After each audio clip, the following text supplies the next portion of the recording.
dhaqlahay haddaan gartay oo wax meesha lagu hayaa arag agsarka dadka aanu ka dhalanay inay diintooda ka ridoobeen odayaashanadii duqowdanadii nabadoonnadanadii saraakiishanadii dhallinyaradannadii dadka aanu ka dhalanay waa murtadiin diinta allay ka laabteen dadkanaga agsarkooda ridooye kufaaro weeye nin kastoo dili karo dil ikhtiyaalkooda bannaan dhexooda ayaa bannaan waxay diin iyo iimaan midna leeyihiin ma lahan waa murtad aan diin lahayn wax laga aqbalayaana ma jiraan wax camala oo laga yeelaya ma lahan waa murtad waxaa loo dilayaa ridda waa kaafir waa mulxid waa mujrim waa mushrig waa midaan allah saqa ku lahayn iyo diinta islaamka midnaba xaqiiqadu nooca weeyaan ninku hadduu ridoobo naagtu way ka furan tahay naagtu hadday ridoowdo ninka way ka furan tahay axad walbow sidaa garo oo la soco gaalo weeyaan ha dukadeen ha soomeen saka ha bixiyeen ha xadiyeen kufaaro weeye murtadiina oo diinta ka laabatay ha iska celiyeen islaamiyiintu haddii kale adinku dhexdiina intaad ku soo laalaabataan kanaa kidaaya kanaa kidaa dha saraakiisha taaribada waaweyn leh muslimiin ma ahan waana ilmo yuhuudeed kulligood wax ku maharsamaa ma jiraan culammada islaamkana uma banaana inay naag u guuriyaan naag ku maharsantaa ma jirto xaqadu noocaa weeyaan waa ilmo yuhuudeed kulligood saraakiisha ama dadka dagaalka ku jira aksarkooda waa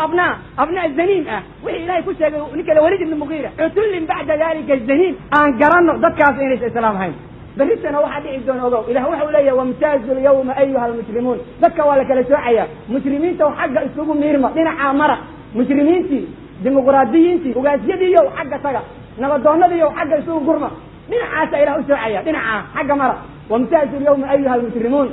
مسلمين تو حاليا الدنبيالك وين ذكر قلي ذكر الدنبيالك وين قلنا وذكر انت محكوم كديمقراطيه دونيسا هي انت دورashada u sacbinaysa iyo inta xisbiyada dandoonaysa iyo inta xisbiyada badan lacagta ku bixinaysa iyo in alla inta dadka soo dooranaysa kulligooda waa kristaan aan ilaahay agtiisa waxba u oolin waana kufaar cadow allah ah haye waliba waan ku oran lahay sababka dacwada rabbigiin ka cabsada sababkii baa loo heshiiyey aan ku talagalno in loo heshiiyey la doonayo dhiigeena in la iibsado la doonayo saraakiishu inay nagadato aan diintan ilaahay nusra u sameeyno nusrada aan diintan u sameeyno cadowgeena daakhiliga aan iska dhicino waxaan allah ka rijaynayna inuu ka dhigo iliir oo wala ka damay wa'alam anna an-nasra ma'a as-sabri wa anna al-faraja ma'a al-karbi wa anna ma'a al-usri yusra laakiin dadkii loo gargaari lahay aan noqono mata dagaalka Soomaaliya waxaan ka rijaynayna in ilaahay ka dhigo fi awsi khasrad awsi khasrad waxa la yiraahdaa dagaalkii bucaada markii odayaashii madaxdii saraakiishii hogaamiyaalkii jabhaduhu ay ku dhamaadeen waxa soo haray dad da'yar iyo